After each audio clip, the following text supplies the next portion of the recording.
Hi hello welcome back to R G tailoring class. ನನಗೆ ಒಬ್ಬರು comment ಮಾಡಿದರು friends, ಬೇಗ ಬೇಗ ಸ್ಟಿಚ್ ಮಾಡೋದು ಹೇಳಿ ಅಂತೇಳ್ಬಿಟ್ಟು. ಅವರಿಗೋಸ್ಕರ ಈ ವಿಡಿಯೋ ಮಾಡ್ತಾ ಇದ್ದೀನಿ. ನಾನು ತುಂಬ ಸ್ಪೀಡಾಗಿ ಸ್ಟಿಚ್ ಮಾಡೋದು ನಮ್ಮ ಚಾನಲಲ್ಲಿ ತುಂಬ ವೀಡಿಯೋಸ್ಗಳನ್ನು ಹಾಕಿದ್ದೀನಿ.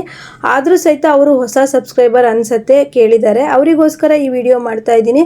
ಹಾಗೆಯೇ ಯಾರಿಗೆಲ್ಲ ಸ್ಪೀಡಾಗಿ ಸ್ಟಿಚ್ ಮಾಡಬೇಕು ಅವರು ಸಹಿತ ವಿಡಿಯೋನ ಸ್ಕಿಪ್ ಮಾಡದೆ ಪೂರ್ತಿಯಾಗಿ ನೋಡಿ. ಫಸ್ಟ್ನೇದಾಗಿ ನಾವು ಬ್ಲೌಸ್ ಕಟ್ಟಿಂಗ್ ಮಾಡ್ಕೊಂಡಾದ ತಕ್ಷಣ ಯಾವಾಗೇ ಮಾಡ್ಕೊಂಡಿರಿ, ಸ್ಟಿಚ್ ಮಾಡೋದಕ್ಕಿಂತ ಮುಂಚೆ ಸುಕ್ಕಾಗಿರೋವಂಥದ್ದನ್ನೆಲ್ಲ ಸ್ವಲ್ಪ ಲೈಟಾಗಿ ಐರನ್ ಮಾಡ್ಕೊಬೇಕು. ಮತ್ತು ಫಸ್ಟ್ನೇದಾಗಿ ನೀವು ಬ್ಲೌಸ್ ಸ್ಟಿಚ್ಚು ಸ್ಪೀಡಾಗಿ ಮಾಡಬೇಕು ಅಂದರೆ ಈ ಥರ ಸ್ಲೀವನ್ನು ಫಸ್ಟು ಸ್ಟಿಚ್ ಮಾಡಿ ಒಂದು ಕಡೆ ಇಟ್ಕೊಂಬಿಡಿ. ಹಾಗೆಯೇ ಈ ವಿಡಿಯೋದಿಂದ ನಿಮಗೇನಾದರೂ ಕೊನೆಗೆ ನೀವು ಲೈಕ್ ಮಾಡಿ, ಈ ವಿಡಿಯೋದಿಂದ ನನಗೇನಾದರೂ ಸ್ವಲ್ಪ ಹೆಲ್ಪ್ ಆಯ್ತಪ್ಪ ಅನಿಸಿದ್ರೆ ಒಂದೇ ಒಂದು ಪುಟ್ಟದಾದ ಒಂದು ಲೈಕನ್ನು ಪ್ರೆಸ್ ಮಾಡಿ. ಯಾಕಂದರೆ ನಿಮ್ಮ ಲೈಕೆ ನಮ್ಮ ಒಂದು ವಿಡಿಯೋಕ್ಕೆ ಇನ್ನೂ ಸಹಿತ ವಿಡಿಯೋಗಳನ್ನು ಮಾಡೋದಕ್ಕೆ ಒಂದು ಮೋಟಿವೇಟ್ ಆಗುತ್ತೆ. ಹಾಗೆ ಫ್ರೆಂಡ್ಸ್, ತಡ ಮಾಡೋದು ಬೇಡ. ನೋಡಿ, ಸ್ಲೀವನ್ನು ನಾನು ಅಟ್ಯಾಚ್ ಮಾಡಿಕೊಂಡೆ. ಇವರು ಬಂದುಬಿಟ್ಟು ತುಂಬ ಸಣ್ಣಕ್ಕಿರೋವಂಥವ್ರು, ಅಂದರೆ ಇವರಿಗೆ ಪ್ಯಾಚ್ಗಳು ಜಾಸ್ತಿ ಕೊಡೋದಿರಲ್ಲ. ಪ್ಯಾಚ್ಗಳು ಕೊಡೋದಿಲ್ಲ ಅಂತ ಅಂದ್ಬಿಟ್ರೆ ಮಾತ್ರ 20 ನಿಮಿಷದಲ್ಲೇ ಬ್ಲೌಸನ್ನು ಸ್ಟಿಚ್ ಮಾಡಿಬಿಡ್ಬೋದು. ಫ್ರಂಟು ಬ್ಯಾಕು ಎಲ್ಲದನ್ನು ನಾನು ಒಟ್ಟೊಟ್ಟಿಗೆ ಸ್ಟಿಚ್ ಮಾಡ್ಕೊಳ್ತಿದ್ದೀನಿ. ಪದೇ ಪದೇ ಕಟ್ ಮಾಡ್ತಾ ಇಲ್ಲ. ಪದೇ ಪದೇ ಕಟ್ ಮಾಡೋದನ್ನು ಮಾಡಿಕೊಂಡ್ರೆ ನೀವು ಬರೀ ದಾರನ ಟ್ರಿಮ್ ಮಾಡೋದ್ರಲ್ಲೇ ಆಗಿಬಿಡತ್ತೆ. ಆದ್ದರಿಂದ ನೋಡ್ಕೊಳ್ಳಿ, ಒಂದಾದ್ಮೇಲೆ 1 by 1 ನೀವು ಕೊಡ್ತಾ ಹೋಗಿ. ನಾನು 2 ಸ್ಲೀವನ್ನು ಒಂದ್ಸಲಿ ಹೊಲ್ಕೊಂಡೆ, ಹಾಗೆ ಫ್ರಂಟ್ ಪಾರ್ಟನ್ನು ಹೊಲ್ಕೊಂಡೆ, ಹಾಗೆ ಬ್ಯಾಕನ್ನು ಸಹಿತ ಸೇರಿಸ್ಕೊಬೋದು. ಈ ರೀತಿ ಒಂದೇ ಸತಿಗೆ ಕಟ್ ಮಾಡ್ಕೊಳ್ತಾ ಹೋದರೆ ಕೆಲಸ ಸ್ಪೀಡ್ ಆಗುತ್ತೆ. ನೀವು ಫಸ್ಟು ಸ್ಲೀವ್ ಸ್ಟಿಚ್ ಮಾಡ್ತಿರೋ ಅಥವಾ ಬ್ಯಾಕ್ ಪಾರ್ಟ್ ಸ್ಟಿಚ್ ಮಾಡ್ತೀರಾ ಅಂತ ನನಗೆ ಕಮೆಂಟ್ ಮಾಡಿ. ಹಾಗೆ ಈ ವಿಡಿಯೋದಲ್ಲಿ ಏನಾದ್ರು ಡೌಟ್ ಇದ್ರೂ ಸಹಿತ ಹೇಳಿ. ನೋಡಿ ಫ್ರೆಂಡ್ಸ್, ಈ ರೀತಿ ನಾನು ಈ ಥರ ಲೈನಿಂಗ್ ಅಟ್ಯಾಚ್ ಮಾಡುವಾಗ ಈ ರೀತಿ ಒಂದು ಕಿನಾರಿ ಸ್ಟಿಚ್ಚನ್ನು ಹಾಕ್ಕೊಳ್ತೀನಿ. ಸ್ಟಿಚ್ ಹಾಕ್ಕೊಂಡ್ರೆ ಆದಷ್ಟು ಸುಕ್ಕು ಬರಲ್ಲ. ಮತ್ತು 1 by 1 ಸ್ಟೆಪ್ ಬೈ ಸ್ಟೆಪ್ ಕೊಡ್ತಾ ಹೋಗ್ತೀನಿ. ಆಗ ತುಂಬ ಈಸಿಯಾಗಿ ಬೇಗನೆ ಬ್ಲೌಸು ಸ್ಟಿಚ್ ಮಾಡಿ ಆಗುತ್ತೆ. ನೀವು ಇದೇ ರೀತಿ ಸ್ಟಿಚ್ ಮಾಡ್ತೀರಾ ಅಂತ ನನಗೆ ಕಮೆಂಟ್ ಮಾಡಿ. ನಮ್ಮ ಸೈಡೆಲ್ಲ ಜಾಸ್ತಿ ಏನು ಪೈಪಿಂಗ್ ಕೇಳಲ್ಲ, ಈ ರೀತಿ ಉಲ್ಟಾ ಫೋಲ್ಡ್ ಮಾಡೋದನ್ನೇ ಕೇಳ್ತಾರೆ. ಈ ರೀತಿ ಕಟ್ಸನ್ನು ಹಾಕ್ಕೊಂಡು ಉಲ್ಟಾ ಫೋಲ್ಡ್ ಮಾಡಿಬಿಡಿ. ರಿಂಕಲ್ಸ್ ಬರೋದನ್ನು ತಪ್ಪಿಸ್ಬೋದು. ನೋಡ್ತಾ ಇದ್ದೀರಲ್ಲ, ಕಟ್ಸ್ ಹತ್ತಿರದಲ್ಲಿ ಕಟ್ಸನ್ನು ಕೊಟ್ಕೊಂಡು ಉಲ್ಟಾ ಫೋಲ್ಡ್ ಮಾಡಿಬಿಡಿ. ಆದಷ್ಟು ನಮ್ಮ ಸೈಡಲ್ಲಿ ಪೈಪಿಂಗ್ ಎಲ್ಲ ಸ್ವಲ್ಪ ಕಡಿಮೆ, ತುಂಬ ಕಡಿಮೆ ಜನ ಕೇಳೋದು. ಹಾಗಾಗಿ ಪೈಪಿಂಗ್ ಇದ್ದವಾಗ ಸ್ವಲ್ಪ ಟೈಮ್ ಹಿಡಿಯುತ್ತೆ. ಪೈಪಿಂಗ್ ಇಲ್ಲ, ಈ ಥರ ಉಲ್ಟಾ ಫೋಲ್ಡ್ ಮಾಡಿ ಸ್ಟಿಚ್ ಮಾಡೋದು ಅಂದರೆ 10 ನಿಮಿಷದಲ್ಲಿ ಸ್ಟಿಚ್ ಮಾಡ್ಬೋದು. ಹಾಗಾಗಿ ನಿಮ್ಮ ಸೈಡೆಲ್ಲ ಜಾಸ್ತಿ ಪೈಪಿಂಗ್ ಇದೆಯಾ ಅಥವಾ ಇದೇ ರೀತಿ ಉಲ್ಟಾ ಫೋಲ್ಡ್ ಮಾಡಿ ಸ್ಟಿಚ್ ಮಾಡೋದಾ ಅಂತೇಳ್ಬಿಟ್ಟು ನನಗೆ ಕಮೆಂಟ್ ಮಾಡಿ. ನೋಡಿ, ಇವರು ತುಂಬ ಸಣ್ಣ ಇದ್ದರು, ಅದರಿಂದ ಬ್ಲೌಸ್ ಸ್ಟಿಚ್ ಮಾಡೋದಕ್ಕೆ ತುಂಬಾ ಖುಷಿ ಆಗ್ತಿತ್ತು. ತುಂಬ ದಪ್ಪ ಫ್ಯಾಟ್ ಇರೋರಿಗಾದರೆ ಹೇಗಾದ್ರೆ ಬಟ್ಟೆ ಜಾಯಿಂಟ್ ಮಾಡಬೇಕಾಗತ್ತೆ. ಒಂದು ಕೆಲಸ 20 ನಿಮಿಷದಲ್ಲಿ ಮುಗಿಯೋವಂಥದ್ದು 30-40 ನಿಮಿಷ ಆಗುತ್ತೆ. ಆದ್ದರಿಂದ ನಾನು ಹೇಳ್ತಾ ಇರೋದೇನು ಅಂದರೆ, ನಿಮಗೆ ಈಸಿಯಾಗಿರೋ ಬ್ಲೌಸ್ಗಳನ್ನು ಇನ್ನೂ ಈಸಿಯಾಗಿ ಸ್ಟಿಚ್ ಮಾಡ್ಕೊಳ್ಳಿ. ಆಗ ನೀವು ಅಮೌಂಟಿಗೆ ತಕ್ಕಾದ ಕೆಲಸಗಳು ಸಿಕ್ಕತ್ತಲ್ವ. ಮತ್ತು ಹಾಗೆ ನಾನು ಬೇಗ ಬೇಗ ಸ್ಟಿಚ್ ಮಾಡೋದನ್ನು ಹೇಳಿ ಅಕ್ಕ ಅಂಥೇಳಿ ನೀವು ವಿಡಿಯೋನ ಸ್ಕಿಪ್ ಮಾಡದೆ ಪೂರ್ತಿಯಾಗಿ ನೋಡಬೇಕು. ನೋಡಿ, ನಾನು ಸ್ಲೀವ್ ಅಟ್ಯಾಚ್ ಮಾಡಿಕೊಂಡೆ, ಹಾಗೆ ಬ್ಯಾಕ್ ಅಟ್ಯಾಚ್ ಮಾಡಿಕೊಂಡೆ. ಎಷ್ಟು ನೀಟಾಗಿ 1 by 1 ಸ್ಟಿಚ್ ಮಾಡ್ತಾ ಇದ್ದೀನಲ್ವ. ಈ ರೀತಿ ಮಾಡಿಕೊಂಡಾಗ ನಾವು ಬೇಗನೆ ಬ್ಲೌಸು ಸ್ಟಿಚ್ ಮಾಡ್ಬೋದು. ಮತ್ತು ಬ್ಲೌಸನ್ನು ಸ್ಟಿಚ್ ಮಾಡುವಾಗ ಬೇಗ ಆಗಬೇಕು ಅಂತಂದರೆ ನೀವು ಬ್ಲೌಸ್ ಕಟ್ಟಿಂಗನ್ನು ಕರೆಕ್ಟಾಗಿ ಮಾಡ್ಕೊಂಡಿರಬೇಕು. ಬ್ಲೌಸ್ ಕಟ್ಟಿಂಗ್ ತಪ್ಪು ಮಾಡ್ಕೊಂಡ್ರಿ ಅಂದರೆ 10 ನಿಮಿಷದಲ್ಲಿ ಮುಗಿಯೋ ಬ್ಲೌಸು 10 ದಿನವೇ ತೊಗೊಂಡ್ಬಿಡತ್ತೆ. ನೋಡಿ, ನಾನು ಈ ರೀತಿ ಹೊಲ್ಕೊಳ್ತಾ ಇದ್ದೀನಿ ಬ್ಯಾಕಲ್ಲಿ. ಇದನ್ನು ನಾವು ಈಸಿ ಸ್ಟಿಚಿಂಗ್ ಅಂತ ಹೇಳ್ತಾರೆ. ಈಸಿ ಸ್ಟಿಚಿಂಗ್ ಹೇಳ್ಕೊಡಿ ಅಂತ ಹೇಳಿದ್ರಲ್ಲ, ಇದಕ್ಕೆ ಈಸಿ ಸ್ಟಿಚಿಂಗು. ಈ ರೀತಿ ಸ್ಟಿಚಿಂಗು ಏನಾದರೂ ನಿಮಗೆ ಮಾಡಿಕೊಡೋದಕ್ಕೆ ಬಂತು ಅಂತಂದರೆ ಬೇಕಿದ್ರೆ ಬೆಳಗ್ಗೆ ಕೊಟ್ಟು ಸಂಜೆ ಕೊಡೋ ಅಂಥ ಬ್ಲೌಸನ್ನು ಬೇಕಾದ್ರೂ ಇಸ್ಕೊಬೋದು. ಇವ್ರು ನೋಡಿ ತುಂಬ ಸಿಂಪಲ್ಲಾಗಿ ಹಾಕುವಂಥವ್ರು. ಇವ್ರು ಯಾವುದೇ ಥರ ಡಿಸೈನು ಏನು ಬೇಡ ಅಂದರೆ ಇವ್ರ ಬ್ಲೌಸ್ ಅಂತೂ ಬಿಡಿ, ಖುಷಿಯಾಗಿ ಕಣ್ಣು ಮುಚ್ಕೊಂಡು ಸ್ಟಿಚ್ ಮಾಡಿಬಿಡ್ಬೋದು. ನಾನು ಈ ಥರ ಬ್ಲೌಸ್ಗಳು ಬಂದರೆ ಅಂತೂ ಬಿಡೋದೇ ಇಲ್ಲ, ಆರಾಮಾಗಿ ತೊಗೊಂಡು ಸ್ಟಿಚ್ ಮಾಡ್ಬೋದು. 10-20 ನಿಮಿಷದಲ್ಲಿ ಸ್ಟಿಚ್ ಮಾಡ್ತೀವಿ ಅಂದರೆ 10-20 ನಿಮಿಷದಲ್ಲಿ 350 ರೂಪಾಯಿ ಆರಾಮಾಗಿ ದುಡಿಬೋದು ಅಲ್ವಾ. ಹಾಗಾಗಿ ಸುಕ್ಕು ಬರ್ದಿರೋಂಗೆ ಒಂದು ನೋಡ್ಕೊಂಡ್ಬಿಟ್ರೆ ಆರಾಮಾಗಿ ಹೊಲಿದು ಮುಗಿಸ್ಬಿಡ್ಬೋದು. ಹಾಗೆಯೇ ಫ್ರೆಂಡ್ಸ್, ಮತ್ತೊಂದು ಟಿಪ್ಸ್ ಹೇಳ್ತೀನಿ. ನಮಗೆ ಬೇಗ ಹೊಲಿಬೇಕು ಅಂತ ಹೇಳ್ಬಿಟ್ಟು ಫಿನಿಶಿಂಗನ್ನು ನೀವು ಚೆನ್ನಾಗಿ ಕೊಡಿ. ಅಂದರೆ ನಾವು ಈಗ ರೇವತಿ ಅಕ್ಕ ಹೇಳಿದ್ರಪ್ಪ 10 ನಿಮಿಷದಲ್ಲಿ ಒಂದು ಬ್ಲೌಸ್ ಹೊಲಿಬೇಕಂತೆ ಅಂತ ಹೇಳ್ಬಿಟ್ಟು ನೀವು ಹೊಲಿಯೋಕ್ಕೆ ಹೋಗಿ ಅರ್ಜೆಂಟಲ್ಲಿ ಬ್ಲೌಸನ್ನು ಮಾತ್ರ ಸುಕ್ ಮಾಡಿ ಅಥವಾ ಇನ್ನೇನೋ ಮಾಡಿಬಿಟ್ಟು ಬ್ಲೌಸನ್ನು ಹಾಳು ಮಾಡಬೇಡಿ. ನೀವು ಅರ್ಜೆಂಟಲ್ಲಿ ಹೊಲಿದ್ರೂ ಸಹಿತ ಬ್ಲೌಸು ಫಿನಿಶಿಂಗ್ ಆಗಿ ಕಾಣಬೇಕು. ಇದು 20 ನಿಮಿಷದಲ್ಲಿ ಹೊಲಿದಿರೋ ಬ್ಲೌಸಾ ಅನ್ನೋ ಥರ ಅನ್ನಿಸ್ಬಾರ್ದು. ಅಲ್ವಾ, ಆ ಥರ ನೀಟಾಗಿ ಬರಬೇಕು. ಮೇಯ್ನಾಗಿ ಲೈನಿಂಗ್ ಅಟ್ಯಾಚ್ ಮಾಡುವಾಗೆಲ್ಲ ಅಂತೂ ಸುಕ್ ಮಾಡಲೇಬಾರ್ದು. ಈ ರೀತಿ ಮಾಡ್ಕೊಳ್ತಾ ಹೋಗಿ, ಅರ್ಜೆಂಟಾಗಿ ಆಗುತ್ತೆ ನೋಡಿ. ನಾನು ಒಂದಾದ್ರ ಮೇಲೆ ಒಂದು ಬಟ್ಟೆನ ಹೇಗೆ ಕೊಡ್ತಾ ಹೋದೆ ಅದನ್ನು ನೀವು ನೋಡಿಕೊಂಡು ಹಾಗೆ ಸ್ಟಿಚ್ ಮಾಡಿ. ಹಾಗೆಯೇ ನಾನು 3/4% ಅಂದರೆ ನಾನು ಬ್ಲೌಸ್ ಕಟ್ಟಿಂಗ್ ಕರೆಕ್ಟಾಗಿ ಮಾಡಿಟ್ಕೊಳ್ತೀನಿ. ನನಗೆ ಟೇಪ್ ಅವಶ್ಯಕತೆಯೇ ಇಲ್ಲ. ಕೆಲವೊಬ್ರು ಹೇಗೆ ಅಂತಂದರೆ ಪದೇ ಟೇಪ್ ಇಟ್ಕೊಳ್ತಾರೆ, ಪದೇ ಅಳತೆ ಮಾಡ್ತಾರೆ. ಇದೆಲ್ಲ ಮಾಡೋದ್ರಿಂದನೇ ಬ್ಲೌಸ್ ಹೊಲಿಯೋದು ಲೇಟ್ ಆಗುತ್ತೆ. ನೀವು ಕಟ್ಟಿಂಗನ್ನು ಕರೆಕ್ಟಾಗಿ ಮಾಡಿಬಿಡಿ. ನನ್ನ RG ಟೈಲರಿಂಗ್ ಕ್ಲಾಸಲ್ಲಿ ತುಂಬ ಕಟ್ಟಿಂಗ್ ವೀಡಿಯೋಸ್ಗಳಿದೆ. ತುಂಬ ಈಸಿಯಾಗಿ ಕಟ್ಟಿಂಗನ್ನು ಮಾಡ್ಕೋಬೋದು. ಕಟ್ಟಿಂಗ್ ಮಾಡಿಕೊಂಡು ನೀವು ಸ್ಟಿಚ್ ಮಾಡ್ಬೋದು. ಅದೇ ನೀವು ಕಟ್ಟಿಂಗಲ್ಲಿ ತಪ್ಪು ಮಾಡಿಕೊಂಡು ಸ್ಟಿಚಿಂಗ್ ನಾನು ಬೇಗ ಮಾಡ್ತೀನಿ ಅಂತ ಹೋದರೆ ಅದು ಯಾವತ್ತಿಗೂ ಸಾಧ್ಯ ಇಲ್ಲ. ಕಟ್ಟಿಂಗನ್ನು ನೀವು ಕರೆಕ್ಟಾಗಿ ಪರ್ಫೆಕ್ಟಾಗಿ ಮಾಡಿಟ್ಕೊಂಡ್ರೆ ಟೇಪಿನ ಮತ್ತು ಅಳತೆ ಬ್ಲೌಸಿನ ಅವಶ್ಯಕತೆಯೇ ಇಲ್ಲ ಫ್ರೆಂಡ್ಸ್. ಬೇಕಾದರೆ ನೋಡಿ, ನಾವು ಕಟ್ಟಿಂಗನ್ನೇ ಸರಿಯಾಗಿ ಮಾಡ್ಕೊಂಡಿಲ್ಲ, ನಾವು ಸ್ಟಿಚಿಂಗ್ ಮಾಡೋಕ್ಕೆ ಕೂತ್ರೆ ನಮಗೆ 10 ನಿಮಿಷದಲ್ಲಿ 20 ನಿಮಿಷದಲ್ಲಿ ಆಗೋಲ್ಲ ಅಂತಂದರೆ ನಿಜವಾಗ್ಲೂ ಆಗೋಲ್ಲ. ಕಟ್ಟಿಂಗ್ ಪರ್ಫೆಕ್ಟ್ ಇತ್ತು ಅಂತಂದರೆ ಬ್ಲೌಸು ನೀವು 10-20 ನಿಮಿಷದಲ್ಲಿ ಈ ಥರ ನಾರ್ಮಲ್ ಬ್ಲೌಸನ್ನು ಹೊಲಿದು ಕೊಟ್ಬಿಡ್ಬೋದು. ನೋಡ್ಕೊಳ್ಳಿ ಫಸ್ಟು ನಿಮ್ಮ ಕಟ್ಟಿಂಗ್ ಎಲ್ಲ ಕರೆಕ್ಟಾಗಿ ಇದೆಯಾ. ನಾನು ಕಟ್ಟಿಂಗ್ ಎಲ್ಲ ಚೆನ್ನಾಗಿ ಮಾಡ್ತೀನಿ ಅನ್ನೋಂಗಿದ್ರೆ ನೀವು ಸ್ಟಿಚಿಂಗನ್ನು ನೋಡಿಕೊಂಡು ನೀವು ಸ್ಟಿಚಿಂಗ್ ಸ್ಪೀಡಾಗಿ ಕಲ್ತ್ಕೋಬೋದು. ನೋಡಿ ಫ್ರೆಂಡ್ಸ್, ತೋಳಿನ ಜೊತೆಗೆ ಬ್ಯಾಕು ಮತ್ತು ಫ್ರಂಟು ಎಲ್ಲ ರೆಡಿ ಆಗಿಬಿಡ್ತು ಒಂದೇ ಸತಿಗೆ. ಅದೇ ನಾವು ಒಂದೊಂದೇ ಹೊಲಿತಾ ದಾರ ಕಟ್ ಮಾಡ್ತಾ ಕೂತ್ರೆ ನಾವು ಇಡೀ ದಿನಕ್ಕೆ ಒಂದು ಬ್ಲೌಸ್ ಸ್ಟಿಚ್ ಮಾಡ್ತೀವಿ. ಹಾಗಾಗಿ ಎಲ್ಲರೂ ಸಹಿತ ಸ್ಪೀಡಾಗಿ ಸ್ಟಿಚ್ ಮಾಡಬೇಕು ಅನ್ನೋ ಆಸೆ ಇರೋ ಎಲ್ಲರೂ ಸಹಿತ ಈ ವಿಡಿಯೋ ನೋಡಿ, ವಿಡಿಯೋಕ್ಕೊಂದು ಸಪೋರ್ಟ್ ಮಾಡಿ. ಯಾರಿಗೆ ಇಷ್ಟ ಇಲ್ಲ ಹೇಳಿ, ಸ್ಪೀಡಾಗಿ ಕೆಲಸ ಮಾಡಬೇಕು, ಕೈ ತುಂಬ ದುಡಿಬೇಕು ಅನ್ನೋದು ಯಾರಿಗಿಷ್ಟ ಇಲ್ಲ. ನಮಗೆ ನಾವೇ ಮೋಟಿವೇಟ್ ಮಾಡ್ಕೊಬೇಕು. ನಮಗೆ ನಾವೇ ಏನು ಟೈಲರಿಂಗಲ್ಲಿ ತಪ್ಪು ಮಾಡ್ತಿದ್ದೀವಿ ಅಂತ ಹೇಳಿ ನೋಡಬೇಕು. ಕೆಲವರು ಹೇಗಂದರೆ ಸುಮ್ಮನೆ ವರ್ಷಾನುಗಟ್ಲೆಯಿಂದ ಸ್ಟಿಚ್ ಮಾಡ್ತಾ ಇರ್ತಾರೆ.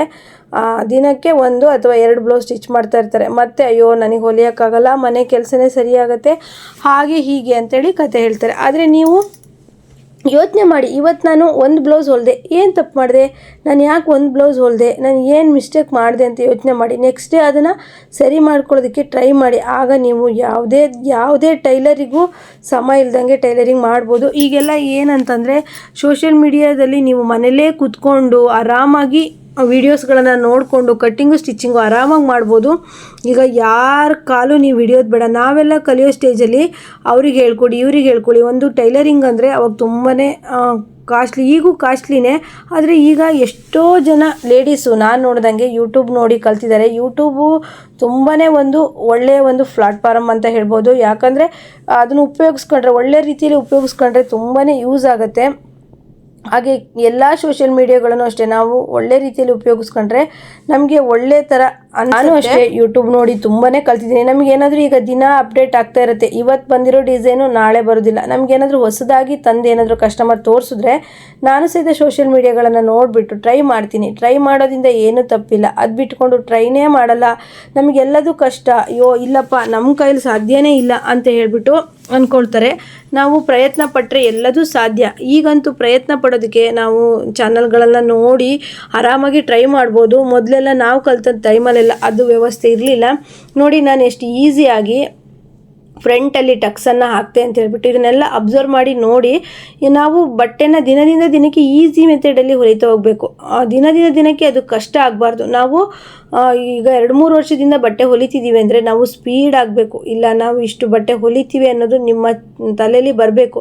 ಸುಮ್ಮನೆ ಒಬ್ಬರು ಬಟ್ಟೆ ಇಸ್ಕೊಂಡೆ, ಕಟ್ ಮಾಡಿದೆ, ಹಾಳು ಮಾಡಿಕೊಟ್ಟೆ, ಮತ್ತೆ ಅವ್ರು ನಮ್ಮನೆ ಕಡೆ ತಲೆ ಹಾಕು ಮಲಗಲ್ಲ. ಈ ರೀತಿಯೆಲ್ಲ ಮಾಡಬೇಡಿ. ನೀಟಾಗಿ ನಿಮ್ಮದೇ 50 ಬ್ಲೌಸ್ ಆದರೂ ಪರವಾಗಿಲ್ಲ, ನಿಮ್ಮದೇ ಬ್ಲೌಸನ್ನು ಸ್ಟಿಚ್ ಮಾಡ್ಕೊಳ್ಳಿ. ಫಸ್ಟು ನೀವು ಹಾಕ್ಕೊಂಡು ನೋಡಿ, ನಿಮಗೆ ಕಂಫರ್ಟ್ ಅನಿಸ್ತಿದೆಯಾ, ನಾನು ಹೊಲ್ದಿದ್ದ ಬ್ಲೌಸು ನಂಗೆ ಕರೆಕ್ಟ್ ಆಗುತ್ತಪ್ಪ ಅನ್ನೋ ಥರ ಅನಿಸಿದ್ರೆ ನೀವು ಕಸ್ಟಮರ್ ಬ್ಲೌಸನ್ನು ಇಸ್ಕೊಳ್ಳಿ. ಕೆಲವ್ರು ಹೇಗಿರ್ತಾರೆ ಅಂದರೆ ತಮಗೆ ಬ್ಲೌಸ್ ಹೊಲ್ಕೊಂಡ್ರೆ ಕರೆಕ್ಟಾಗಿ ಹೊಲ್ಕೊತಾರೆ, ಬೇರೆಯವರಿಗೆ ಕೊಡ್ತಾರೆ ಅಂತಂದರೆ ಅವ್ರ ಬ್ಲೌಸನ್ನು ಹಾಳು ಮಾಡಿಕೊಟ್ಟಿರ್ತಾರೆ. ಈ ರೀತಿ ಎಲ್ಲ ಕಸ್ಟಮರ್, ಈ ರೀತಿ ಎಲ್ಲ ಸಾರಿ ಫ್ರೆಂಡ್ಸ್, ಕಸ್ಟಮರ್ ಅಲ್ಲ, ಈ ರೀತಿ ಎಲ್ಲ ಇರ್ತಾರೆ ಕಲಿಯೋವಂಥವ್ರು. ನಾನು ಹೇಳೋದು ಕಲಿಯೋದು ತುಂಬಾ ಖುಷಿ. ಯಾರಿಗೆ ಟೈಲರಿಂಗು ನಾನು ಮಾಡಬೇಕು ಅಂದ್ಕೊಂಡಿರ್ತಾರೋ ಅವ್ರಿಗೆ ನಿಜಕ್ಕೂ ಈ ಕೆಲಸ ತುಂಬಾ ಒಳ್ಳೆಯದು. ಮನೆಯಲ್ಲಿದ್ದು ಆರಾಮಾಗಿ ಮಾಡುವಂಥ ಕೆಲಸ. ಹಾಗೆಯೇ ಫ್ರೆಂಡ್ಸ್, ನನಗೊಬ್ಬರು ಕಮೆಂಟ್ ಮಾಡಿದರು, ನಾನು ಸ್ಟಿಚಿಂಗ್ ಕಲಿಬೇಕು ಅಂತ ಇದ್ದೀನಿ, ಇದರಿಂದ ಎಷ್ಟು ಅರ್ನಿಂಗ್ಸ್ ಬರುತ್ತೆ ಅಂತ ಹೇಳಿ ಅಂತ. ನನಗೆ ಆ ಕಮೆಂಟ್ ಓದಿ ತುಂಬ ನಗು ಬಂತು. ಯಾವುದೇ ಕೆಲಸದಲ್ಲಿ ನಾವು ಫಸ್ಟಿಗೆ ದುಡ್ಡಿನ ಬಗ್ಗೆ ಯೋಚನೆ ಮಾಡಬಾರ್ದು. ಯಾಕಂದರೆ ದುಡ್ಡಿನ ಬಗ್ಗೆ ಯೋಚನೆ ಮಾಡಿದ್ವಿ ಅಂದರೆ ನಮಗೆ ಆ ಕೆಲಸದಲ್ಲಿ ಸಕ್ಸಸ್ ಅನ್ನೋದು ಸಿಗೋದೇ ಇಲ್ಲ. ನಾವು ಫಸ್ಟು ಕೆಲಸ ಮಾಡಬೇಕು. ನೀಟಾಗಿ ಕೆಲಸ ಮಾಡಿದಾಗ ದುಡ್ಡು ಅನ್ನೋದು ತಾನಾಗೇ ಬರುತ್ತೆ. ಇದಕ್ಕೆ ನನಗೆ ಈ ಥರ ಅನ್ನಿಸ್ತು ಈ ಕ್ವಶನಿಗೆ. ನೀವೆಲ್ಲ ಹೇಗಂತ ಹೇಳ್ತೀರಾ ನೋಡಿ. ಯಾಕಂದರೆ ಫ್ರೆಂಡ್ಸ್, ನಾನೊಂದು ಯೂಟ್ಯೂಬ್ ಚಾನಲ್ ಸ್ಟಾರ್ಟ್ ಮಾಡಿ 1.5 ವರ್ಷ ಅದರಲ್ಲಿ ನಾನು ₹1 ಪೇಮೆಂಟ್ ತಗೊಳ್ದೇನೆ ಕೆಲಸ ಮಾಡಿದ್ದೆ. ಈಗ ನನಗೆ ಬರ್ತಾ ಇದೆ ಅದು. ಹಾಗೆ ನಾವು ಈ ಟೈಲರಿಂಗೇ ಆಗಿರಲಿ, ಒಂದು 6 ತಿಂಗಳಾದರೂ ನೀವು ನೀಟಾಗಿ ಕೆಲಸ ಮಾಡಿ ಫಿನಿಶಿಂಗ್ ಬರೋವರೆಗೂ ದುಡ್ಡಿನ ಬಗ್ಗೆ ಯೋಚನೆ ಮಾಡಿದ್ರೆ ಮತ್ತೆ ಕೆಲಸ ನಮಗೆ ಕೈ ಹಿಡಿಯಲ್ಲ. ಆದ್ದರಿಂದ ನೀವು ದುಡ್ಡಿನ ಬಗ್ಗೆ ಯೋಚನೆ ಮಾಡಬೇಡಿ. ಇಲ್ಲ, ಒಬ್ಬೊಬ್ಬರಿಗೆ ಕಷ್ಟ ಇರುತ್ತೆ, ಹಿಂಗೆ ಕೆಲಸಕ್ಕೆ ಹೋದ ತಕ್ಷಣವೇ ದುಡ್ಡು ಬೇಕಾಗಿರುತ್ತೆ. ಅಂಥವರಿಗೆ ನೀವು ಸ್ವಲ್ಪ ಬೇಗನೆ ಕಲಿತು ಸ್ವಲ್ಪ ಟ್ರೈ ಮಾಡಿದ್ರೆ ಬರುತ್ತೆ. ನಾವಿಲ್ಲ ಇದೇ ಕೆಲಸದಿಂದ ಅರ್ನಿಂಗ್ಸ್ ಮಾಡಲೇಬೇಕು ಅನ್ನೋ ಒಂದು ಟೆನ್ಷನಿಂದ ಏನಾದರೂ ನೀವು ಕೆಲಸ ಮಾಡೋಕ್ಕೆ ಹೋದ್ರೆ ಅಂದರೆ ಸ್ವಲ್ಪ ಟೈಮು ಅಂದರೆ ಈ ಕೆಲಸದಲ್ಲಿ ಹೇಗಂದರೆ ನಾವು ಜನಕ್ಕೆ ಗೊತ್ತಾಗಬೇಕು, ಅಷ್ಟೇ ಹಾರ್ಡ್ ವರ್ಕು ಮಾಡಬೇಕಾಗತ್ತೆ. ತುಂಬಾ ಕಷ್ಟ ಇದೆ. ಅಂದರೆ ಟೈಮ್ ಕರೆಕ್ಟಾಗಿ ಬಟ್ಟೆ ಕೊಡಬೇಕು, ನೀಟಾಗಿ ಹೊಲಿಬೇಕು, ಕಸ್ಟಮರ್ಗೆ ಇಷ್ಟ ಆಗಬೇಕು. ಆಗ ನಾವು ಬೇಗನೆ ಬಟ್ಟೆನ ಸ್ಟಿಚ್ ಮಾಡಿ ಕೊಟ್ಟರೆ ಸರಿ ಆಗುತ್ತೆ. ಇಲ್ಲ ಅಂತಂದರೆ ಈ ಕೆಲಸದಲ್ಲಿ ಸ್ವಲ್ಪ ಜನಕ್ಕೆ ಪರಿಚಯ ಆಗಿ ಎಲ್ಲರೂ ನಮಗೆ ಬಟ್ಟೆ ಕೊಡಬೇಕು ಅಂದರೆ 1 ವರ್ಷ ಅಥವಾ 1.5 ವರ್ಷ ಬೇಕಾಗುತ್ತೆ. ನನಗೆ ಅದೇ ಹೇಳಿದ್ರಲ್ವ, ನಿಮಗೆ ಎಷ್ಟು ಅಮೌಂಟ್ ಬರುತ್ತೆ ಹೇಳಿ, ನಾನು ಸಹ ಟೈಲರಿಂಗ್ ಕಲಿಬೇಕು ಅಂತ ಇದ್ದೀನಿ ಅಂತ ಹೇಳಿದ್ರು. ಅದಕ್ಕೆ ನಾನು ಹೇಳೋದೇನು ಅಂದರೆ, ನಿಮಗೆ ಟೈಲರಿಂಗೇ ಕಲಿಬೇಕು, ತುಂಬ ಇಂಟ್ರೆಸ್ಟ್ ಇದೆ ಅಂದರೆ ಮಾತ್ರ ಬನ್ನಿ. ಇಲ್ಲ ಅಂತಂದರೆ ನಿಜಕ್ಕೂ ನೀವು ಎಷ್ಟೇ ಕಲ್ತ್ರೂ ಈ ಕೆಲಸ ತಲೆಗೆ ಹತ್ತೋದಿಲ್ಲ. ಹಾಗೆಯೇ ಬ್ಲೌಸನ್ನು ಸ್ಪೀಡಾಗಿ ಹೊಲಿಬೇಕು ಅಂತಂದರೆ ನಾವು ಬ್ಲೌಸ್ ಹೊಲಿದ್ವಿ, ಸ್ವಲ್ಪ ಬ್ಲೌಸಿಗೆ ಗೆದ್ವಿ, ಮತ್ತೆ ಬ್ಲೌಸಿಗೆ ಕೂತ್ವಿ, ಆ ಥರ ಮಾಡಬೇಡಿ. ಒಂದು ಬ್ಲೌಸು ಸ್ಟಿಚ್ ಮಾಡೋದಕ್ಕೆ ಕೂತ್ರಿ ಅಂದರೆ ಆದಷ್ಟು ನೀವು ಆ ಬ್ಲೌಸನ್ನು ಪೂರ್ತಿ ಮಾಡಿಬಿಟ್ಟೆ ಎದ್ದೇಳ್ತೀನಿ ಅನ್ನೋದನ್ನು ರೂಢಿ ಮಾಡ್ಕೊಳ್ಳಿ. ಆಗ ನಿಮಗೆ ಬ್ಲೌಸ್ ಸ್ಟಿಚಿಂಗ್ ಅನ್ನೋದು ಈಸಿ ಆಗುತ್ತೆ ಮತ್ತು ಅಷ್ಟೇ ಇಂಟ್ರೆಸ್ಟ್ ಬರುತ್ತೆ. ಅದು ಬಿಟ್ಟು ಇವತ್ತು ಅರ್ಧ ಬ್ಲೌಸ್ ಹೊಲಿದೆ, ನಾಳೆ ಇನ್ನು ಅರ್ಧ ಬ್ಲೌಸ್ ಹೊಲಿದೆ, ಅಥವಾ ನಾಳೆ ಹೊಲಿದಿಲ್ಲ ಇನ್ನೊಂದು ವಾರ ಬಿಟ್ಟು ಅದೇ ಬ್ಲೌಸನ್ನು ಹೊಲಿದೆ ಅಂದರೆ ಆ ಬ್ಲೌಸ್ ಮೇಲೆ ಇಂಟ್ರೆಸ್ಟ್ ಹೋಗೇ ಬಿಡುತ್ತೆ. ಕೆಲಸ ಸ್ಪೀಡ್ ಆಗಬೇಕು ಅಂದರೆ ನೀವು ಏನು ನಿಮ್ಮ ಬೇರೆ ಎಕ್ಸ್ಟ್ರಾ ಕೆಲಸಗಳಿರುತ್ತೆ ಅದನ್ನೆಲ್ಲ ಮುಗಿಸ್ಕೊಂಡು ಬಂದುಬಿಟ್ಟು ಬ್ಲೌಸನ್ನು ಸ್ಟಾರ್ಟ್ ಮಾಡಿ. ಆಗ ನಿಮಗೆ ಎಷ್ಟು ಬೇಗ ಬ್ಲೌಸ್ ಮುಗಿಯುತ್ತೆ ಅಂತ ನೋಡಿ. ಮತ್ತು ಕೆಲವು ಹೇಗೆ ಅಂದರೆ ಮೊಬೈಲ್ ನೋಡ್ತಾ ಬಟ್ಟೆ ಹೊಲಿತಾರೆ. ಆಗ ಮಾಡಿದಾಗ ತಪ್ಪಾಗ್ತಾ ಇರುತ್ತೆ. ಬಿಚ್ಚಿ ಹೊಲಿದು ಮಾಡಬೇಕು.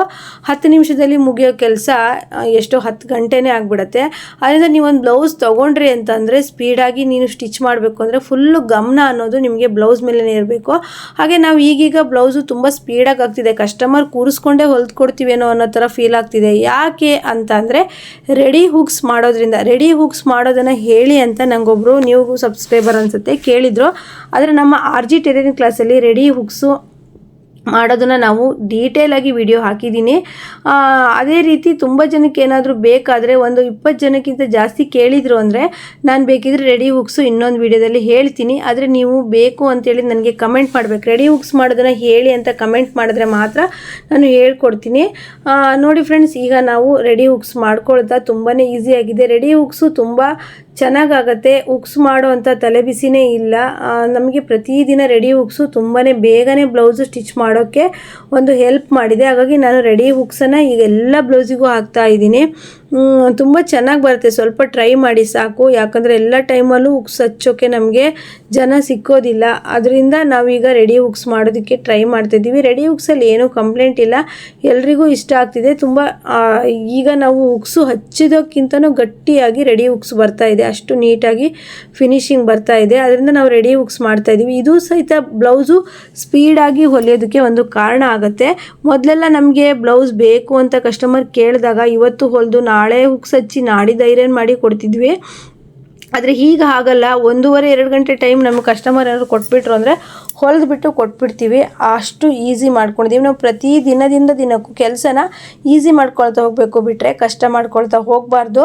ಹಾಗಾಗಿ ಟ್ರೈ ಮಾಡಿ. ನೀವು ಟೈಲರಿಂಗಲ್ಲಿ ಏನಾದರೂ ಒಂದು ಕೆಲಸ ನೀವು ಸಾಧನೆ ಮಾಡಬೇಕಂದ್ರೆ ಪ್ರತಿದಿನ ಟ್ರೈ ಮಾಡಬೇಕು. ಪ್ರತಿದಿನ ಟ್ರೈ ಮಾಡಿದಾಗ ಕೆಲಸ ಸ್ಪೀಡ್ ಆಗುತ್ತೆ. ಅಥವಾ ನಿಮಗೆ ತುಳಿಯೋ ಮಿಷನ್ ಇಷ್ಟ ಇಲ್ಲ, ನನಗೆ ತುಳಿಯೋ ಮಿಷನಲ್ಲಿ ಹೊಲಿಯೋಕ್ಕೆ ಇಂಟ್ರೆಸ್ಟೇ ಇಲ್ಲ ಅನ್ನೋರು ಈ ರೀತಿ ಜಾಕ್ ಮಿಷನ್ ತೊಗೋಬೋದು. ತುಂಬಾ ಸ್ಮೂತಾಗಿ ಮತ್ತು ಚೆನ್ನಾಗಿ ಹೊಲಿಗೆ ಬರುತ್ತೆ ಮಿಷನಲ್ಲಿ. ಅದರಿಂದ ನೀವು ಬೇಕಿದ್ರೆ ತೊಗೊಬೋದು. ಲೋನ್ ಮಾಡಿ ತೊಗೊಂಡ್ರೆ ಮತ್ತೆ ನೀವು ಲೋನನ್ನು ಸ್ಟಿಚ್ ಮಾಡಿ ಹೊಲಿದು ತೀರಿಸ್ಕೊಬೋದು. ಈ ರೀತಿ ಮಾಡ್ಕೊಳ್ಳಿ. ಯಾಕಂದರೆ ಚೆನ್ನಾಗಿ ಹೊಲಿತಿದ್ದೀರಾ, ನನಗೆ ಚಿಕ್ಕ ಮಿಷನು, ನಂಗೆ ಬಟ್ಟೆ ಸಾಕ್ತಾನೇ ಇಲ್ಲ, ಬೇಗ ಬೇಗ ಹೊಲಿಯೋಕೆ ಆಗ್ತಾನೇ ಇಲ್ಲ ಅಂತಂದರೆ ಈ ರೀತಿ ಜಾಕ್ ಮಿಷನ್ ತೊಗೊಂಡ್ರೆ ನಿಮಗೆ ಜಾಸ್ತಿ ಹೊತ್ತು ಕೂತಾಗೂ ಸಹಿತ ಬ್ಯಾಕ್ ಪೇನು ಅದೆಲ್ಲ ಬರೋದಿಲ್ಲ. ಈಗಷ್ಟೇ ಒಂದು ಕಮೆಂಟ್ ಓದಿದೆ, ನನಗೆ ಬ್ಯಾಕ್ ಪೇನ್ ಅಕ್ಕ, ಹೇಗೆ ನಾನು ಸ್ಟಿಚ್ ಮಾಡಬೇಕು ಕಮೆಂಟ್ ಮಾಡಿ ಉತ್ತರ ಹೇಳಿ ಅಂತೇಳ್ಬಿಟ್ಟು. ಅದಕ್ಕೆ ನಾನು ಹೇಳೋದು, ನೀವು ಕೂರೋ ಜಾಗನ ಸ್ಟೂಲ್ ಬೇಡ, ತುಂಬಾ ಬೆನ್ನುವಿದೆ ಅಂತನೋರು ಸ್ಟೂಲ್ ಬೇಡ, ಸ್ಟೂಲ್ ಇಟ್ಕೊಂಡ್ರು ಸಹಿತ ನಿಮಗೆ ಸ್ಟೂಲಿಂದ ಒರ್ಗೋದಕ್ಕೆ ಗೋಡೆ ಗೀಡೆ ಏನಾದರೂ ಸಪೋರ್ಟ್ ಇದ್ದರೆ ಚೆನ್ನಾಗಾಗತ್ತೆ. ಅವರು ನನಗೆ ಕೇಳಿದರು, ನನಗೆ ಬಟ್ಟೆ ಹೊಲಿಯೋದ್ರಲ್ಲಿ ಇಂಟ್ರೆಸ್ಟ್ ಇದೆ, ಆದರೆ ಏನು ಮಾಡೋದು, ನಮಗೆ ಏನಾಗ್ತಿದೆ, ಬೆನ್ನೋವು ಬರ್ತಾಯಿದೆ ಅಂತ ಹೇಳಿದ್ರು. ಹಾಗಾಗಿ ನಾನು ಕೂತಿದ್ದೀನಲ್ಲ, ಡಬಲ್ ಚೇರ್ ಇಟ್ಬಿಟ್ಟು ದಿಂಬಿಟ್ಕೊಂಡು ಕೂತಿದ್ದೀನಿ. ನನಗೆ ಯಾವತ್ತೂ ಸಹಿತ ಎಷ್ಟೇ ಹೊತ್ತು ಬಟ್ಟೆ ಹೊಲಿಯೋಕ್ಕೆ ಕೂತ್ರೂ ಸಹಿತ ಸ್ವಲ್ಪ ಆಯಾಸ ಅಂತ ಅನ್ಸೋದಿಲ್ಲ ನನಗೆ. ನಾನು ಟೈಲರಿಂಗ್ ಮಿಷನ್ ಮೇಲೆ ಕೂತ್ರೆ ಅಷ್ಟೇ ನಂಗೆ ರೆಸ್ಟ್ ಅಂತ ಹೇಳಿ ಫ್ರೆಂಡ್ಸ್. ನಾನೇನಾದರೂ ಟೈಲರಿಂಗ್ ಮಿಷನ್ ಮೇಲಿಂದ ಎದ್ದೆ ಅಂದರೆ ಮನೆ ಕೆಲಸ, ಆ ಕೆಲಸ, ಈ ಕೆಲಸ ಅಂತ ನಾನು ಮತ್ತೆ ಟೈಲರಿಂಗ್ ಮಿಷನ್ ಸೀಟ್ ಮೇಲೆ ಅಂದರೆ ಚೇರ್ ಮೇಲೆ ಕೂತಾಗ್ಲೇ ನನಗೆ ಒಂದು ರೆಸ್ಟ್ ಅಂತೇಳಿ, ಅಷ್ಟೊಂದು ರೆಸ್ಟೇ ಇಲ್ಲ. ಅಷ್ಟೊಂದು ಕೆಲಸ ಮಾಡ್ತಾನೇ ಇರ್ತೀವಿ. ಎಷ್ಟೊತ್ತಿಗೆ ರಾತ್ರಿ ಆಗುತ್ತೆ, ಎಷ್ಟೊತ್ತಿಗೆ ಬೆಳಕಾಗತ್ತೆ, ಅದು ಏನು ಗೊತ್ತಾಗೋದೇ ಇಲ್ಲ ಫ್ರೆಂಡ್ಸ್. ನೀವು ಯಾವ ರೀತಿ ಕೆಲಸ ಮಾಡ್ತೀರಂತ ಕಮೆಂಟ್ ಮಾಡಿ. ಈಗ ನೋಡಿ, ನಾನು ಕೆಲಸ ಮಾಡ್ತಾ 22 ವರ್ಷ ಆಯಿತು, ಆದರೂ ಸಹಿತ ಇಷ್ಟು ಕಷ್ಟಪಟ್ಟು ಕೆಲಸ ಮಾಡ್ತೀನಿ ಅಂತಂದರೆ ಯಾಕೆ ಅಂತ ನೀವು ಕೇಳ್ಬೋದು. ಆದರೆ ನಮ್ಮ ಕಸ್ಟಮರ್ ಎಲ್ಲೂ ಹೋಗಬಾರ್ದು, ನಮಗೆ ದಿನದಿಂದ ದಿನಕ್ಕೆ ಕಸ್ಟಮರ್ ಜಾಸ್ತಿ ಆಗಬೇಕು ಅನ್ನೋದು ಆಸೆಯಿಂದ. ಅಥವಾ ನೀವು ಈಗ ಸ್ಟಾರ್ಟ್ ಮಾಡಿರ್ತೀರ, ನಮಗೆ ಕಸ್ಟಮರ್ ಯಾರೂ ಬರ್ತಾಯಿಲ್ಲ, ಅಥವಾ ನಾನು 5 ವರ್ಷದಿಂದ ಹೊಲಿತಿದ್ದೀನಿ, ಈಗ ಯಾರೂ ಕಸ್ಟಮರೇ ಬರೋದಿಲ್ಲ ಅಂತಂದರೆ ಅದು ನೀವೇನೋ ಒಂದು ತಪ್ಪು ಮಾಡಿರ್ತೀರ. ಅದನ್ನು ಕೂತ್ಕೊಂಡು ಯೋಚನೆ ಮಾಡಿ. ಎಷ್ಟೋ ಟೈಲರ್ಸ್ಗಳಿಗೆ ಕಸ್ಟಮರ್ ಚೆನ್ನಾಗೇ ಬರ್ತಾಯಿದ್ದರು, ಸಡನ್ನೇ ನಿಂತು ಹೋದರು ಅಂದರೆ ನಿಮ್ಮಿಂದ ಏನೋ ತಪ್ಪಾಗಿದೆ. ನಾನು ಏನು ತಪ್ಪು ಮಾಡ್ತಾಯಿದ್ದೀನಿ? ಕಸ್ಟಮರ್ಗೆ ಬಟ್ಟೆ ಕೊಡೋದು ಲೇಟ್ ಮಾಡ್ತಿದ್ದೀನಾ? ಕಸ್ಟಮರ್ ಬಂದಾಗ ನಾನು ಅವ್ರನ್ನ ಸರಿಯಾಗಿ ರೆಸ್ಪಾನ್ಸ್ ಮಾಡ್ತಿಲ್ವಾ? ಅಥವಾ ನಾನು ಚೆನ್ನಾಗಿ ಬ್ಲೌಸ್ ಹೊಲಿತಿಲ್ವಾ ಅಂತೇಳಿ ಯೋಚನೆ ಮಾಡಿ. ಅದೆಲ್ಲ ಯೋಚನೆ ಮಾಡಿಕೊಂಡು ನಿಮಗೆ ಯಾವುದಾದ್ರೂ ಒಂದು ಪ್ರಶ್ನೆ ಎದುರಾಗೇ ಆಗುತ್ತೆ. ಆ ಟೈಮಲ್ಲಿ ನೀವು ಅದಕ್ಕೆ ಏನು ಸೊಲ್ಯೂಷನ್ ಕಂಡುಹಿಡಿಬೇಕು ಅನ್ನೋದನ್ನು ಕಂಡುಹಿಡ್ಕೊಂಡು ಬಟ್ಟೆನ ಸ್ಟಿಚ್ ಮಾಡಿದ್ರೆ ನಿಜವಾಗ್ಲೂ ಕಸ್ಟಮರ್ ಬರ್ತಾರೆ. ನೋಡಿ, ರೆಡಿ ಹುಕ್ಸಿಂದ ಆಯಿತು, ರೆಡಿ ಹುಕ್ಸ್ ಮುಗ್ದೇ ಹೋಯಿತು. ಈಗ ಸೈಡಲ್ಲಿ ಫಿಟ್ಟಿಂಗ್ ಮಾಡಿಬಿಟ್ಟು ಬ್ಲೌಸನ್ನು ರೆಡಿ ಮಾಡಿ ಕಸ್ಟಮರ್ಗೆ ಕೊಡೋದು ಅಷ್ಟೇ ಬಾಕಿ. ನೋಡಿ ಫ್ರೆಂಡ್ಸ್, ನೀವೆಲ್ಲ ಸ್ಪೀಡ್ ಹೊಲಿಬೇಕಾದ್ರೆ ಹೇಗೆ ಹೊಲಿತೀರಾ ಅಂತ ನನಗೆ ಕಮೆಂಟ್ ಮಾಡಿ. ಹಾಗೆಯೇ ನಿಮಗೆ ಫ್ರಂಟ್ ಪೀಸಲ್ಲಿ ಒಂದ್ರ ಮೇಲೆ ಒಂದು ಬಟ್ಟೆ ಕೂರಬೇಕು ಅಂತ ತುಂಬ ಜನಕ್ಕೆ ಆಸೆ ಇರುತ್ತೆ. ಅಂದರೆ ಉಕ್ಸ್ ಹಾಕೋದು, ಉಕ್ಸು ರಿಂಗ್ಸು ಒಂದ್ರ ಮೇಲೆ ಒಂದು ನೀಟಾಗಿ ಕೂರಬೇಕು, ಗ್ಯಾಪ್ ಬರಬಾರ್ದು, ಫ್ರಂಟಲ್ಲಿ ಗ್ಯಾಪ್ ಬರಬಾರ್ದು ಅಂತ ಹೇಳ್ಬಿಟ್ಟು ಅದಕ್ಕೆ ನಾವು ಅಲ್ಲಿ ಸೈಡಲ್ಲಿ ಕಟ್ ಮಾಡಿರೋದು. ಆ ರೀತಿ ಕಟ್ ಮಾಡಿದ್ರೆ ಗ್ಯಾಪು ಬರೋದಿಲ್ಲ. ಆದರೆ ನೀವು ಈ ರೀತಿ ಕಟ್ ಮಾಡ್ತೀರಾ ಅಂತಂದರೆ 8 ಎದೆ ಸುತ್ತಳತೆ ಇದ್ದರೆ ಒಂದು 12-12.5 ಈ ರೀತಿ ಇಟ್ಕೊಬೇಕು. ಈಗ ನೋಡಿ, ಫುಲ್ಲು ಫಿನಿಶಿಂಗ್ ಆಯಿತು, ಸ್ಲೀವ್ ಎಲ್ಲ ಹಚ್ಚಿ ಆಯಿತು. ಈಗ ಬಂದುಬಿಟ್ಟು ನಾವು ಫಿಟ್ಟಿಂಗ್ ಮಾಡಬೇಕು, ಸೈಡ್ ಫಿಟ್ಟಿಂಗ್ ಮಾಡಬೇಕು. ಸೈಡ್ ಫಿಟ್ಟಿಂಗ್ ಮಾಡೋದಕ್ಕಿಂತ ಮುಂಚೆ ಒಂದು ಸ್ಟಿಚ್ಚನ್ನು ಹಾಕ್ಕೊಳ್ಳಿ. ಹಾಗೆಯೇ ಬ್ಲೌಸು ಸ್ಪೀಡಾಗಿ ಹೊಲಿಬೇಕು ಅಂದರೆ ನಾನು ಇನ್ನೊಂದು ಸಲ ಹೇಳ್ತಿದ್ದೀನಿ, ಕಟ್ಟಿಂಗನ್ನು ಚೆನ್ನಾಗಿ ನೀವೊಬ್ಬರೇ ಇದ್ದಾಗ ಕೂತಾಗ ಕಟ್ ಮಾಡ್ಕೊಳ್ಳಿ. ಕಟ್ಟಿಂಗ್ ನೀಟಾಗಿ ಬರಲಿಲ್ಲ ಅಂದರೆ ಬ್ಲೌಸು ನೀವು ಸ್ಪೀಡಾಗಿ ಹೊಲಿಯೋದನ್ನು ಆಗೋದೇ ಇಲ್ಲ. ಸ್ಪೀಡಾಗಿ ಹೊಲಿಬೇಕು ಅಂದರೆ ಕಟ್ಟಿಂಗಿಗೆ ಟೈಮ್ ಕೊಟ್ಟು ನೀಟಾಗಿ ಕಟ್ಟಿಂಗ್ ಮಾಡಿ ಇಟ್ಕೊಳ್ಳಿ. ಮತ್ತು ನೀವು ಹೊಲಿಯುವಾಗ ತುಂಬ ಸ್ಪೀಡ್ ಆಗುತ್ತೆ. ಯಾಕೆ ಅಂದರೆ ತುಂಬ ಜನ ಆ ಟೈಮಿಗೆ ಅಂದರೆ ತುಂಬ ಗೊಂದಲದಲ್ಲಿದ್ದಾಗ ಕಟ್ ಮಾಡ್ತಾರೆ, ಹೊಲಿತಾರೆ. ಈ ರೀತಿ ಮಾಡಿದಾಗ ಅದು ಸರಿಯೇ ಆಗಲ್ಲ ಬ್ಲೌಸು. ನೋಡಿ, ಫಿಟ್ಟಿಂಗಲ್ಲೇ ಸಮಸ್ಯೆ ಬರೋದು. ಕಟ್ಟಿಂಗ್ ಏನಾದರೂ ತಪ್ಪು ಮಾಡಿದ್ರೆ ಅಂದರೆ ಈ ರೀತಿ ಫಿಟ್ಟಿಂಗಲ್ಲಿ ಸಮಸ್ಯೆ ಬರುತ್ತೆ. ಫಿಟ್ಟಿಂಗು ಸ್ಟ್ರೈಟಾದ ಗೆರೆ ಬರೋದಿಲ್ಲ, ಕಸ್ಟಮರಿಗೂ ಸಹಿತ ಬ್ಲೌಸು ಕರೆಕ್ಟಾಗಿ ಕೂರೋದಿಲ್ಲ. ಕಟ್ಟಿಂಗ್ ವಿಡಿಯೋಗಳನ್ನು ಚೆನ್ನಾಗಿ ನೀವು ಪ್ರತಿದಿನ ನೋಡಿಬಿಟ್ಟು ಕಟ್ಟಿಂಗ್ ಮಾಡ್ಕೊಳ್ಳಿ. ಕಟ್ಟಿಂಗು ನೀವು ಕರೆಕ್ಟಾಗಿ 100% ಕರೆಕ್ಟಾಗಿ ಕಟ್ ಮಾಡಿದ್ರಿ ಅಂದರೆ ಬ್ಲೌಸು ನೀವು 10 ನಿಮಿಷದಲ್ಲಿ ಸ್ಟಿಚ್ ಮಾಡ್ಬೋದು. ಈ ರೀತಿ ನಾರ್ಮಲ್ ಬ್ಲೌಸು ನೋಡಿ, ಈ ರೀತಿ ತುದಿಗೊಂದು ಹೊಲಿಗೆ ಹಾಕ್ಕೊಂಡು ಫಿಟ್ಟಿಂಗ್ ಬ್ಲೌಸು ನೀವು ಸ್ಪೀಡಾಗಿ ಸ್ಟಿಚ್ ಮಾಡಬೇಕು ಅಂದರೆ ಇನ್ನೊಂದು ವಿಷಯನ ಹೇಳ್ತೀನಿ, ತುಂಬ ಇಂಪಾರ್ಟೆಂಟ್ ಆಗಿರೋಂಥ ವಿಷಯ. ನಿಮಗೆ ಬ್ಲೌಸ್ ಹೊಲಿಯೋದಕ್ಕೆ ಏನೆಲ್ಲ ವಸ್ತುಗಳು ಬೇಕು, ಮಾರ್ಕರು, ಕತ್ರಿ, ಟ್ರಿಮ್ಮರು, ದಾರ, ಇದೆಲ್ಲ ವಸ್ತುಗಳು ನಿಮ್ಮ ಹತ್ತಿರ ಇಟ್ಕೊಳ್ಳಿ. ಪದೇ ಒಂದೊಂದೇ ವಸ್ತುಗಳಿಗೆ ಎದ್ದು ಕೂತು ಮಾಡಿದಾಗ ನೀವು ಬಟ್ಟೆನ ಸ್ಪೀಡಾಗಿ ಹೊಲಿಯೋದಕ್ಕೆ ಆಗೋದಿಲ್ಲ. ನೋಡಿ, ಅಳತೆ ಬ್ಲೌಸಲ್ಲೇ ನಾನು ಫಿಟ್ಟಿಂಗ್ ಕೊಡ್ತಾ ಇದ್ದೀನಿ, ಕರೆಕ್ಟಾಗಿ ಫಿಟ್ಟಿಂಗ್ ಬರ್ತಾ ಇದೆ. ಯಾಕೆ ಈ ಥರ ಚೆನ್ನಾಗಿ ಬರ್ತಿದೆ, ಕಟ್ಟಿಂಗ್ ಮಾಡುವಾಗ ಕರೆಕ್ಟಾಗಿ ನಾವು ಮಾಡಿರ್ತೀವಿ, ಆದ್ದರಿಂದ ನೀವು ಫಿಟ್ಟಿಂಗ್ ಅನ್ನೋದು ಕರೆಕ್ಟಾಗಿ ಬರ್ತಾ ಇರುತ್ತೆ. ನಿಮಗೆ ಟೈಲರಿಂಗಿಗೆ ಏನೇನು ವಸ್ತುಗಳು ಬೇಕೋ ಆ ವಸ್ತುಗಳನ್ನೆಲ್ಲ ನೀವು ಕೈಗೆ ಸಿಗೋ ರೀತಿ ಪಕ್ಕದಲ್ಲೇ ಇಟ್ಕೊಳ್ಳಿ. ಆಗ ಕೆಲಸ ಅನ್ನೋದು ಈಸಿಯಾಗಿ ಆಗುತ್ತೆ. ಮತ್ತು ನೀವು ಕಟ್ಟಿಂಗ್ ಮಾಡಿ ಸ್ಟಿಚಿಂಗ್ ಮಾಡಬೇಕಾಗಿರೋಂಥ ಬಟ್ಟೆಗಳನ್ನು ನಿಮ್ಮ ಹತ್ರನೇ ಇಟ್ಕೊಳ್ಳೋ ಥರ ಮಾಡಿ. ಪದೇ ಕೆಳಗೆ ಬೀಳ್ತಾ ಇತ್ತು, ನಾನು ಕೆಳಗಿಂದ ಎತ್ತಿ ಮೇಲೆ ಇಟ್ಕೊತಾ ಇದ್ದೆ. ಟೇಪ್ ಬೀಳ್ತಾ ಇತ್ತು. ಈ ರೀತಿ ಮಾಡ್ಕೊಬೇಡಿ. ಎಲ್ಲ ಟೇಪು ಸಹ ಒಂದು ಏನಕ್ಕಾದರೂ ಅಲ್ಲೇ ಹತ್ರದಲ್ಲಿರೋದಕ್ಕೆ ಕಟ್ಕೊಂಡು ಇಟ್ಕೊಳ್ಳಿ. ಟೇಪನ್ನು ಹುಡುಕಿದ್ಯಾ ಅಥವಾ ಬೆಲ್ಟ್ ಪಟ್ಟಿ ಹುಡುಕ್ದ್ಯಾ, ರಿಂಗ್ಸ್ ಪಟ್ಟಿ ಹುಡುಕ್ದ್ಯಾ, ಈ ರೀತಿ ಪದೇ ಪದೇ ಕೆಳಗಡೆ ಇಳಿದು ಕೂತು ಹುಡುಕಿ ಈ ರೀತಿ ಮಾಡಬೇಡಿ. ಎಲ್ಲದನ್ನು ನೀಟಾಗಿ ಜೋಡಿಸ್ಕೊಂಡು ಒಂದಾದ್ಮೇಲೆ ಒಂದು ಕೈಗೆ ಸಿಗೋ ರೀತಿ ಇಟ್ಕೊಂಡು ಸ್ಟಿಚಿಂಗ್ ಮಾಡಿ. ಯಾಕೆ ಸ್ಪೀಡಾಗಿ ಸ್ಟಿಚಿಂಗ್ ಆಗೋದಿಲ್ಲ? ಎಷ್ಟೋ ಜನ ಮಾಡೋ ತಪ್ಪೇನು ಅಂತಂದರೆ ಈ ಬ್ಲೌಸ್ ಪೀಸ್ಗಳನ್ನು ಬೀಳಿಸ್ಕೊಳ್ಳೋದು, ಹುಡ್ಕೋದು, ಅದರಲ್ಲೇ ಟೈಮ್ ವೇಸ್ಟ್ ಮಾಡ್ತಾರೆ. ನೀವು ಎದುರುಗಡೆನೇ ಪಕ್ಕನೇ ಒಂದು ಏನಾದರೂ ಒಂದು ಚೇರು ಸ್ಟೂಲು ಇಟ್ಕೊಂಡ್ರೆ ಕಟಿಂಗ್ ಮಾಡಿರೋ ಪೀಸ್ಗಳನ್ನು ನೀವು ಇಟ್ಕೊಂಡು ನೀಟಾಗಿ ಹೊಲಿಬೋದು. ನೀವು ನೋಡ್ತಾ ಇರ್ಬೋದು ನನ್ನ ಟೈಲರಿಂಗ್ ಮಿಷನ್ ಎದುರುಗಡೆನೇ ಟೇಬಲ್ ಇಟ್ಕೊಂಡಿದ್ದೀನಿ. ಇಬ್ಬರಿಗೂ ಆಗುತ್ತೆ, ನನಗೆ ಯಾಸ್ಮಿನ್ ಇಬ್ಬರಿಗೂ ಆಗುತ್ತೆ. ಆಗ ಚೆನ್ನಾಗಿ ಜಾಗನೂ ಸಹಿತ ಉಳಿತಾಯ ಆಗಿತ್ತು. ನಮಗೆ ಎಲ್ಲ ಪೀಸ್ಗಳನ್ನು ನೀಟಾಗಿ 1 by 1 ಸಿಗ್ತಾ ಹೋಗುತ್ತೆ. ಫ್ರೆಂಡ್ಸ್, ಈ ರೀತಿ ಇತ್ತು ನೋಡಿ ಬ್ಲೌಸು ಸ್ಪೀಡಾಗಿ ಈ ರೀತಿ ಸ್ಟಿಚ್ ಮಾಡೋ ಅಂಥ ಟಿಪ್ಸ್ಗಳನ್ನೆಲ್ಲ ಹೇಳಿದ್ದೀನಿ. ಈ ವಿಡಿಯೋದಿಂದ ನಿಮ್ಗೆ ಏನಾದರೂ ಹೆಲ್ಪ್ಫುಲ್ ಆಗಿದ್ದರೆ ಲೈಕ್ ಮಾಡೋದನ್ನು ಮರಿಬೇಡಿ. ಫಿಟ್ಟಿಂಗು ಎಲ್ಲ ಆದಮೇಲೆ ಈ ರೀತಿ ಒಂದ್ಸತಿ ಫಿಟ್ಟಿಂಗ್ ಹಿಡಿದು ನೋಡಿ. ಯಾಕಂದರೆ ಅಳತೆ ಬ್ಲೌಸ್ ಫಿಟ್ಟಿಂಗ್ ಕರೆಕ್ಟ್ ಇದೆ ಅಂತ ಕಸ್ಟಮರ್ ಕೊಟ್ಟಿರ್ತಾರೆ. ನೀವು ಒಂದ್ಸತಿ ಚೆಕ್ ಮಾಡಿ ಕೊಡಿ. ನೀವು ಹಾಗೇ ಮಾರ್ಕ್ ಮಾಡಿರೋದ್ರ ಮೇಲೇ ಫಿಟ್ಟಿಂಗ್ ಮಾಡಿರ್ತೀರಲ್ಲ, ಅದನ್ನು ನೀವು ಒಂದು ಸತಿ ಹಿಡಿದ್ಬಿಟ್ಟು ನೆಕ್ಸ್ಟ್ ಕೊಟ್ಟರೆ ಏನೂ ಸಹಿತ ತಪ್ಪುಗಳನ್ನು ಇಲ್ಲದೇ ಕಸ್ಟಮರ್ಗೆ ಕೊಡ್ಬೋದು. ಮತ್ತು ಕಸ್ಟಮರ್ ಬೇಗನೆ ಬಟ್ಟೆ ಕೊಟ್ರಲ್ಲ ಅಂತ ಹೇಳ್ಬಿಟ್ಟು ತುಂಬ ಖುಷಿಯಾಗಿರ್ತಾರೆ. ಈ ರೀತಿ ಬ್ಲೌಸನ್ನು ಸ್ಪೀಡಾಗಿ ಹೊಲೀರಿ ಫ್ರೆಂಡ್ಸ್. ನಿಜವಾಗ್ಲೂ ಬ್ಲೌಸ್ ಅನ್ನೋದು ತುಂಬ ಚೆನ್ನಾಗಿ ಬರುತ್ತೆ. ಬ್ಲೌಸು ಕೊನೆಯಲ್ಲಿ ಈ ರೀತಿ ಆಗಿತ್ತು ನೋಡಿ. ರೆಡಿ ಹುಕ್ಸ್ ಎಷ್ಟು ನೀಟಾಗಿ ಕಾಣ್ತಿದೆ. ಫಿನಿಶಿಂಗ್ ಅಂತೂ ತುಂಬ ಚೆನ್ನಾಗಿ ಕಾಣಿಸುತ್ತೆ ರೆಡಿ ಹುಕ್ಸಲ್ಲಿ. ಬ್ಲೌಸು ಸಹ ತುಂಬ ಚೆನ್ನಾಗೇ ಬಂದಿತ್ತು. ಈ ಬ್ಲೌಸನ್ನು ನಾನು 20 ನಿಮಿಷದಲ್ಲಿ ಹೊಲಿದಿದ್ದೀನಿ. ಈ ರೀತಿ ಹೊಲಿಯೋದಕ್ಕೆ ಏನೆಲ್ಲ ಟಿಪ್ಸನ್ನು ಫಾಲೋ ಮಾಡಬೇಕು ಅಂತ ಈ ವಿಡಿಯೋದ ಫುಲ್ ಹೇಳಿದ್ದೀನಿ. ಹಾಗೆ ಈ ವಿಡಿಯೋ ಇಷ್ಟ ಆದರೆ ನೆಕ್ಸ್ಟ್ ವಿಡಿಯೋದೊಂದಿಗೆ ಮತ್ತೆ ಬರ್ತೀನಿ. ಇಷ್ಟ ಆದರೆ ಲೈಕ್ ಮಾಡೋದನ್ನು ಮರಿಬೇಡಿ. ಹೊಸಬ್ರಾಗಿದ್ರೆ ಸಬ್ಸ್ಕ್ರೈಬ್ ಮಾಡ್ಕೊಳ್ಳಿ. ಎಲ್ರಿಗೂ ಬಾಯ್.